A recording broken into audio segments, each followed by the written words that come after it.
fala de gente que nós temos o privilégio, sabe, Samuel, de conversar, de convidar para fazer uma palestra. E muita gente me cobra, e nos cobra do E-Commerce Brasil, que tenha mais diversidade nos nossos palcos, nos nossos eventos.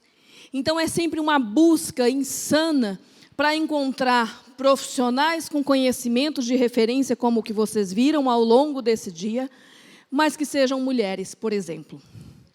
E é muito raro.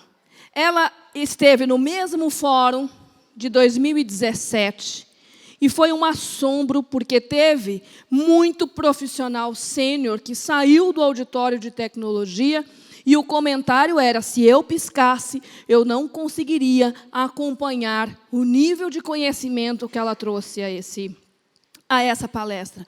Obrigado, E-Commerce Brasil, por esta oportunidade de ter os meus neurônios desafiados. Bom, e isso foram vários os comentários que foram chegando por escrito. De lá para cá, a gente se falou por e-mail, depois começamos a nos falar por telefone, por WhatsApp, e eu sempre fiquei, e também não a conheço pessoalmente, eu sempre fiquei com o nome na cabeça por conta de outros profissionais que já falaram para trazê-la um outro dia para falar para a gente. Dessa vez ela está em casa, é daqui de São Paulo, é um ícone quando se pensa em dados, e ela trouxe assim um tema que a gente não podia fechar esse evento e essa conversa de 2 tardes com vocês se não fosse com esse tipo de conteúdo. Ela é mestra em ciência da computação e doutora em engenharia elétrica, com longa experiência em sistema com grandes volumes de dados, autora de diversos artigos e palestrante frequente em eventos nacionais e internacionais. Já é mentora da Endeavor, onde ajuda startups a melhor organizar suas áreas de engenharia de dados, para falar sobre data lakes, como usar na prática essas tecnologias para construir o futuro no seu e-commerce. Eu te digo agora, respira fundo, manda esse link aí para o WhatsApp dos seus amigos, beba água, porque vem aí a Fabiane Nardon, ela é sócia e chefe de dados da Tail Target. Fabiane, boa tarde, querida. Está me ouvindo? Boa tarde. Sim, nossa, Vivi, depois dessa apresentação... olha, eu juro para você e o Osvânio estavam na minha lista desse fórum de 2017. A palavra está com você, querida. Obrigada. Bom, primeiro queria agradecer muito o convite da E-Commerce Brasil. Eu acompanhei esses 2 dias de evento, achei incrível. Com certeza o E-Commerce salvou minha vida nesses últimos 2 meses aí, e eu acho que salvou a vida de muita gente. Vai ser um prazer para mim falar sobre 2 tecnologias aqui. Eu prometo que não vai ser tão... acho que não vai ser tão técnica quanto a outra palestra que eu fiz no E-Commerce Brasil. É mais conceitual, mas é sobre Data Lakes e sobre CDPs, né? São 2 tecnologias que a gente já vinha acompanhando, e na Tail mesmo a gente achava que era uma transição natural para que as empresas iriam migrar para usar muito essas tecnologias, mas o que a gente viu nesses últimos 2 meses foi uma aceleração disso, até porque essas tecnologias ajudam a você entender melhor o seu cliente e levar aquele conhecimento que você tem do seu cliente do offline para o online, e com certeza, né, cada vez mais o e-commerce vai se tornar cada vez mais forte, e essas tecnologias vão ajudar muito a fazer essa migração. Então, começando com os 2 conceitos, muitas vezes, né, Data Lake é um pouco mais conhecido que CDP, mas os conceitos se confundem um pouco. Então, começando, qual é a diferença, né? O que é um Data Lake? Bom, o Data Lake é um conjunto de dados que é usado pela empresa e é preparado para fazer análise. Então, não é exatamente o seu banco transacional, né? Não são os seus dados que você usa nos seus sistemas de CRM ou de e-commerce, mas são aqueles dados que você separa, que você coloca numa área específica para você fazer análises. O Data Lake ele surgiu muito quando surgiu a ciência de dados, então muitas vezes esses dados do Data Lake eles são desestruturados, então não são exatamente tabelas relacionais, elas podem estar em vários formatos, muitas vezes inclusive os dados do Data Lake não vêm só dos sistemas da empresa, né, eles podem vir de diversas fontes diferentes. como você pode pegar tanto logs de acesso ao seu site, os dados do Google Analytics, ou até fontes externas, como uma base dos Correios para você juntar com os seus dados, ou bases abertas, como a base do IBGE, para você tentar entender a condição socioeconômica dos seus clientes. Então, é muito comum que no Data Lake você tenha várias fontes de dados, vários pedaços de dados que você coletou, dados da sua empresa e dados externos, para você conseguir chegar a algumas conclusões e fazer análises que vão fazer diferença no seu negócio.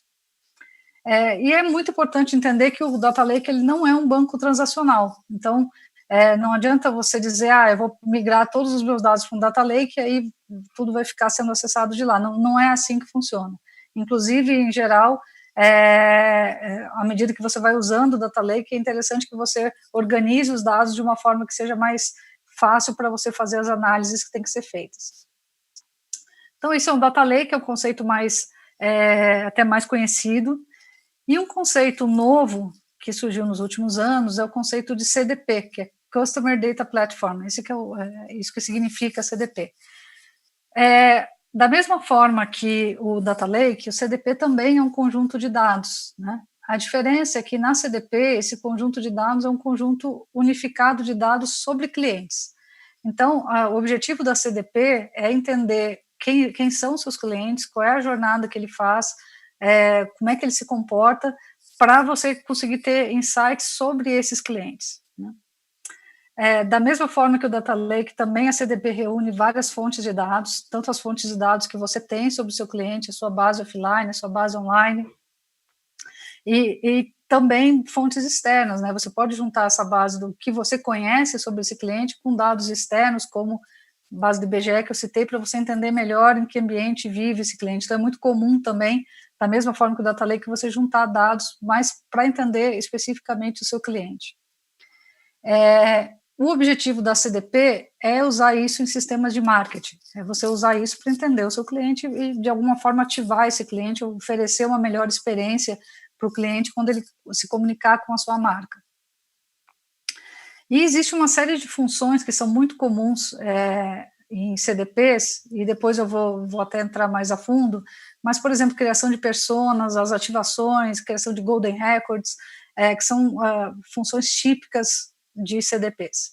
Então, comparando os dois, ambos são repositórios de dados. A diferença é que um Data Lake, ele é algo que é mais próximo da tecnologia, da equipe de TI da empresa, que é quem organiza esses Data Lakes e faz inferências em cima dele. Ele é genérico, quer dizer, ele não é criado para resolver um problema específico, são vários problemas da empresa, desde controle de estoque até, eventualmente, coisas de marketing também. Já a CDP, o foco é resolver problemas de marketing, quer dizer, ela é utilizada pela equipe de marketing, não necessariamente pela equipe de TI, e ela é bem mais específica. Então, embora ambos usem dados, ambos reúnam várias fontes para tentar resolver um problema e ter insights, são públicos diferentes que usam as duas tecnologias, tanto o Data Lake quanto o CDP. Bom, se você for criar um Data Lake na sua empresa, esse aqui é um exemplo de arquitetura que pode ser usado. Obviamente, existem arquiteturas mais ou menos complexas que essa, mas, em princípio, você tem sistemas transacionais e você tem que extrair esses dados dos seus sistemas transacionais via um script, algum processo que a gente chama de ETL. Esses dados saem, passam por um processo de limpeza e validação, que é talvez a parte mais difícil desse processo de migração de dados para um Data Lake, porque, como você sabe, nos sistemas transacionais, em geral, você tem dados que são sujos ou são incompletos, então geralmente existe um processo aí de limpeza e validação desses dados, e esses dados são colocados em uma área que a gente chama de Data Store.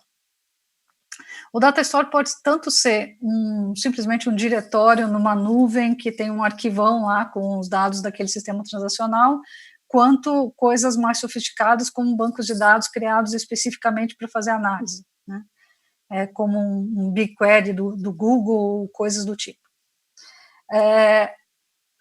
Obviamente, você tem que fazer isso continuamente, né? O seu sistema transacional ele tem coisas novas todo dia, você não precisa fazer isso em tempo real, porque, em geral, essas análises elas são feitas tentando analisar o passado para prever o futuro, mas você precisa ter algum tipo de scheduler, um agendador aí, como eu coloquei, para fazer esses scripts de tirar dados do sistema transacional e levar para o seu data lake continuamente. Já depois que você tem esses dados organizados dentro do seu data lake, você tem que construir uma série de pipelines. O conceito de pipelines é um sequenciamento de operações que pegam os seus dados e transformam isso em alguma coisa. Esse aqui é um exemplo de um pipeline típico de ciência de dados, bem complexo, né, onde você pega os dados crus, passa por uma série de transformações, até que no final você tem uma série de insights, talvez gerados por machine learning ou por ferramentas de visualização, agregações e coisas do tipo.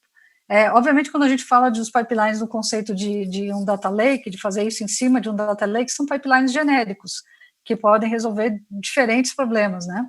E aí, para cada problema que você quer resolver, você faz um pipeline. Fazer um desses pipelines não é difícil, né? Se você pensar aqui, você consegue pensar num programinha que você faz, que vai fazendo todos esses passos e resolve o problema no final. O grande problema é você fazer isso em escala, porque esses dados, eles crescem, né? E você passa a ter que ter sistemas distribuídos para processar esses dados e, principalmente, você passa a ter que fazer vários pipelines para resolver vários problemas, e acaba ficando um trabalho muito, muito custoso, né? Então, por isso que muita gente usa ferramentas que auxiliam nesse processo.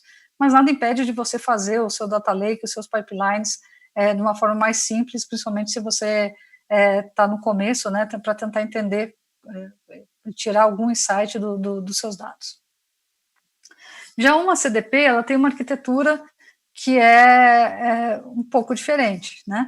Da mesma forma que o data lake, ela se usa de dados, esses dados podem vir de um data lake ou pode vir de outras fontes que vocês tenham, mas ela tem a grande diferença que ela também usa pipelines, só que esses pipelines eles já são pré-definidos. Então, se você usa uma ferramenta de CDP, provavelmente ela vai ter pipelines pré-programados que resolvem problemas típicos de uma CDP. Eu vi que nos outros dias muita gente perguntou, poxa, mas meu negócio é pequeno, como é que eu faço? Eu não tenho uma equipe de TI grande. Nas CDPs existem ferramentas prontas que resolvem isso para você, que já tem esses pipelines prontos e que você poderia utilizar. Mas aqui o objetivo não é vender ferramenta, é tentar mostrar como é que você organiza se você quiser fazer uma CDP dessas, e como é que isso funciona na prática. Então, supondo que eu estou fazendo uma CDP, existem vários pipelines que eu deveria suportar. O mais básico deles é o pipeline que monta o que a gente chama de Golden Record. O Golden Record é um registro do seu cliente, onde você agrega todos os vários pontos de contato que ele teve para você ter um registro só. Então, imagina um cliente que comprou na loja física, depois comprou no e-commerce. O Golden Record é você juntar esses dois registros para você tentar entender toda a jornada do cliente, tudo que ele tudo que ele compra, como é que o que ele compra na loja física, na loja online, e você entender essa pessoa como um todo. Então, um algoritmo, um pipeline de Golden Record, normalmente você faz algum tipo de normalização nos dados, por exemplo, pega os nomes, tira acento, coloca tudo em maiúscula para você conseguir juntar, e você faz algoritmos de deduplicação, que podem ser tão simples quanto pegar duas pessoas que têm o mesmo CPF e juntar num registro só, quanto coisas mais complexas, com algoritmos que, se você não tem CPF, você tenta juntar nome com nome, que tem o mesmo endereço, pode ser coisas bem mais complexas que isso. Com isso, você gera o Golden Record, e depois você pode exportar esses dados, tanto para você usar isso em alguma outra análise, quanto para você voltar isso para o seu banco transacional, e aí você saber que uma pessoa é a mesma que a outra, o seu cliente offline é o mesmo que o cliente online, ou de várias marcas que tem na sua empresa, e você ter uma ideia de quem é essa pessoa como um todo no relacionamento com a sua marca. Existe um outro pipeline típico, que é o pipeline para construção de personas. As personas são, tipicamente, né, um conceito de marketing, de você pegar um grupo de pessoas e tentar descobrir o que elas têm em comum, e aí você fazer filtros em cima dos seus dados para identificar essas pessoas. Então, por exemplo, eu posso definir uma persona que é pessoas que compram roupas confortáveis, que são mulheres e que moram em São Paulo. Essa é uma persona que eu posso querer fazer uma campanha específica para essa pessoa. Então, é um pipeline típico também de gerar regras de filtro para criar personas. Um outro pipeline típico de uma CDP é você fazer ativações. Então, no momento que você tem uma persona, o que você quer fazer com ela é fazer algum tipo de campanha, seja numa DSP, que são ferramentas de propaganda online, quanto em ferramentas de e-mail marketing, outros pontos de contato que você tem. Então, pensar em uma forma de ativar a pessoa dentro da CDP é importante, porque senão você não tem o fim da história, né, que é você identificar a pessoa, identificar aquele perfil e no final ativar para conseguir trazer essa pessoa de volta para o seu negócio. E um outro pipeline também muito comum é o pipeline de visualização, que é quando você tem os dados, você agrega esses dados, faz uma série de transformações e você precisa visualizar para você ter um dashboard e tentar, através da visualização, entender melhor o que está acontecendo nos seus dados. Para isso, em geral, se faz uma integração com alguma ferramenta de visualização de dados, ninguém cria ferramentas de visualização de dados novas hoje em dia, tem ferramentas excelentes no mercado, mas você precisa de alguma forma integrar esse seu pipeline com essas ferramentas de visualização no final. Da mesma forma que Data Lakes, fazer isso, uma CDP dessas, tem duas dificuldades. Uma é a escala, é você conseguir fazer isso conforme seus dados crescem, né? Mas em CDP tem uma complicação adicional, que são as integrações. Como você precisa se comunicar com ferramentas externas, como as DSPs, ferramentas de e-mail marketing, ou até importação de dados, essas integrações, em geral, dão bastante dor de cabeça e acho que é um ponto de atenção quando você estiver criando a CDP, de como você vai fazer bem essa integração. Bom, por fim, sempre quando se fala de dados, a gente precisa falar sobre LGPD. Eu sei que a LGPD foi adiada, mas ela vai entrar em vigor mais cedo ou mais tarde. E quando se trata de dados, a gente, principalmente quem está começando, é bom já pensar nessas três coisas. A primeira são os dados PII, que são os dados que identificam a pessoa, que precisa ter muito cuidado com esses dados, tanto fazer alguma forma de anonimização dos dados, ou você ter alguma proteção para esses dados que estão previstos na LGPD. Segundo, você começar a coletar quais são as bases legais de cada um desses data stores que você está usando, né? É importante você saber que autorização você tinha, né? As bases legais são previstas na LGPD, pode ser consentimento do usuário, para fazer score de crédito, tem uma série de bases legais possíveis, mas você precisa começar a rastrear isso. E, por fim, o conceito de data lineage, que é você, para cada dado que entra, você tem a linhagem desses dados, de onde ele veio, que base legal você tinha para usar, e no final você saber cada transformação de dados, o que aconteceu, porque ao longo do tempo esses dados vão sendo tão transformados que você perde o controle de onde veio aquele dado.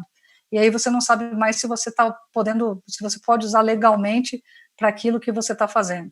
Tem até uma foto aqui de uma ferramenta de data lineage que existe lá no Ateio, que você consegue ver o histórico das suas várias bases e como é que elas foram modificadas, que pipelines modificaram, e quais eram as bases legais no início, que é importante para você conseguir ter controle dos seus dados. Bom, pessoal, meu tempo acabou, bem rapidinho, mas queria deixar aqui para vocês o meu contato, o meu Twitter, se não der tempo de a gente falar agora. Tem pergunta, Fabiane, muito obrigada, não, tem pergunta. Com certeza. Eu estou aqui, até eu estava olhando para os seus slides, dizendo assim, gente, anota isso, a gente precisa disso. Mas isso é muito bom. Eu vou começar, Fabiane, com a pergunta do Anderson Anzileiro. Ele diz assim, Fabiane, deixe-me ver se eu entendi o que você ensinou. Existe alguma ferramenta que faz a tarefa de jogar os dados de múltiplas fontes de dados para um único repositório? É isso o Data Lake? Anderson, existem ferramentas, existem ferramentas que te ajudam no processo.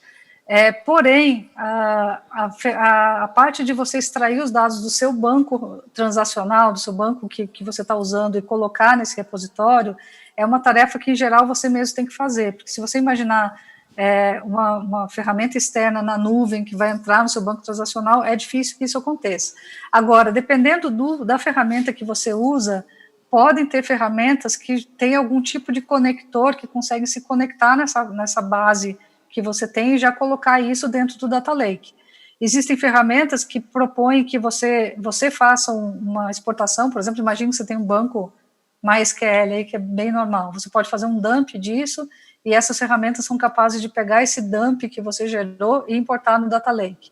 Então, existem vários níveis de automação, dependendo de como seus dados estão criados. Por exemplo, se você usa Google, a base do GA do Google, ela pode ser importada como uma base mesmo, e tem algumas ferramentas que já têm conectores para se conectar direto no GA e pegar todos aqueles dados lá, e aí você poder fazer inferências em cima disso. Então, existem vários níveis de automação, dependendo do quanto de que ferramenta você está usando, e o quanto você quer fazer à mão ou usar ferramentas que te ajudem. O Aaron, acho que é assim, Aaron, depois eu vou até olhar aí se eu falei seu nome certo. Aaron Okada diz assim: Fabiane, como é que ficaria a utilização de um CDP, você falou e citou isso aqui no final, com a entrada da LGPD? Não perderia uma parte significativa de dados, caso o usuário não der um aceite nos termos? E eu vou te perguntar, você vai ficar aí com o meu e-mail, se eu não te disser que eu não quero mais ficar aí? Né? Assim, como é que é isso? Por favor, Fabiane. Não, com certeza, com a LGPD existem várias restrições, né, que as empresas precisam se adaptar.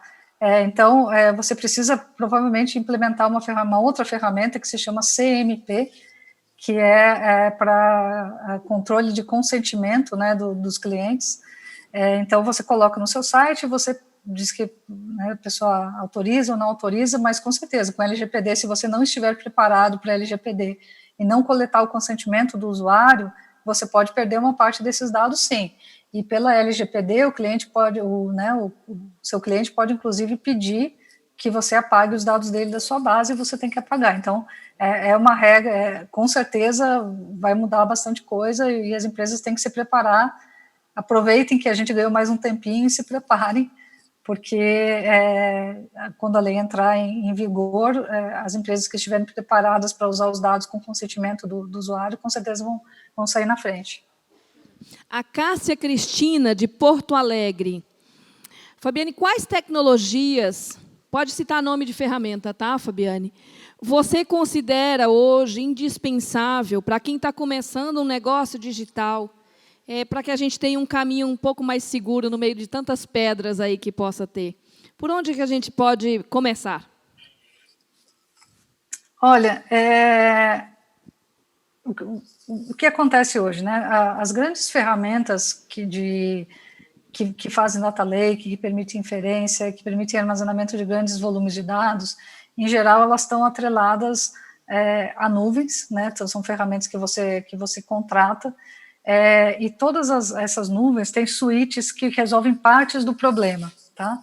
Então, por exemplo, a nuvem do Google tem tanto vários tipos de armazenamento de dados que permitem você montar um data lake, quanto várias ferramentas de inferência que permitem você fazer inferência, quanto ferramentas de visualização, como o Data Studio, que permite você fazer visualização. Mas essas ferramentas, em geral, você precisa ter um conhecimento de todas elas para você conseguir usar de uma forma fácil. As ferramentas de CDP, elas já vêm prontinhas. Então, se você tem uma ferramenta de CDP, e aí já que você disse que eu posso citar nome de ferramentas, a Teio mesmo tem uma ferramenta de CDP, mas eu não sou da equipe de vendas, então nem vou fazer marketing aqui. Mas as ferramentas de CDP que você pode olhar no mercado, em geral, elas já têm isso pré-pronto. Então, você exporta seus dados, coloca dentro de uma CDP, esses pipelines todos que eu falei, de ativação, de criação de personas, em geral, esses pipelines já estão pré-programados nessas ferramentas de CDP. Então, fica mais fácil. Agora, eu quis até falar da arquitetura, porque você tem liberdade de construir também a sua solução que faz mais sentido para o tamanho do seu bolso, para o quanto você quer investir. Então, tem várias formas de você fazer isso. Então, assim, é difícil dizer, usa essa ferramenta. Se tiver que dizer uma ferramenta, vou dizer a da Teio, óbvio. Mas, obviamente, que tem outras soluções, você pode fazer isso mais manual, menos manual, ou até fazer coisas simples. Por isso que eu achei interessante mostrar o conceito de CDP, porque se você não tem não está pronto ainda para adquirir uma ferramenta, ou fazer uma licença de uma ferramenta dessas, você pode começar de uma forma mais simples, né? Fazendo uma extração dos seus dados, fazendo uma análise mais simples, exportando isso para uma ferramenta de e-mail marketing. Dá para fazer coisas interessantes com um investimento baixo também. Obrigada, Fabiane. O Lucas, de Barueri. Fabiane, para quem não tem uma estrutura de TI sofisticada ou tanto dinheiro para investir na área, como você vê a adoção de tais estratégias para usar dados? Olha, se você for por um caminho de criar um data lake, de ter uma equipe de data science, de você fazer machine learning, realmente você precisa ter um investimento em uma equipe de TI boa. Até porque é muito difícil hoje no mercado você encontrar profissionais dessas áreas. São disputados né, como ventiladores para a pandemia aí, né? Então é muito difícil. Agora, se você for por uma solução mais simples, de você já contratar uma solução de CDP pronta, você consegue ter algumas soluções com valores bem mais razoáveis e que você já consegue ter alguns resultados bons. Se você realmente não tem bolso nenhum, você tem uma base pequena e você quer começar a fazer algumas inferências, uma solução simples você usar, por exemplo, uma suíte Google com Data Studio ligado até numa planilha Excel, que hoje suporta bastante volume de dados até bem razoável, que você já começa a ter algumas explorações ali. Mas eu acho que se você não tem uma grande equipe de TI, mas você quer começar a explorar, talvez você pudesse tanto ter uma DMP, que é uma ferramenta que você simplesmente liga uma tag no seu site, você já consegue ter alguns dados comportamentais, quanto você tentar achar uma plataforma de CDP que é mais simples, né? Você não precisa ter uma equipe de TI para usar uma CDP. Mas assim, a exploração de dados mais a fundo, ela realmente não é uma coisa barata se você quer fazer uma coisa mais sofisticada. Mas tem essas soluções intermediárias que eu acho que atendem muita gente, inclusive. Fabiane, querida, muito obrigada mesmo. Um prazer encerrar contigo aqui. Eu espero ter o prazer de te receber, quem sabe, em breve, num evento presencial, mais para o futuro. Muito obrigada, querida. Um abraço. Boa tarde para você. Parabéns pelo evento. Foi um prazer ficar com vocês aí. Se alguém tiver alguma dúvida, quiser conversar, meu Twitter está aí, eu respondo, tá? E fico à disposição. Muito obrigada mesmo. Obrigada, querida. Um abraço.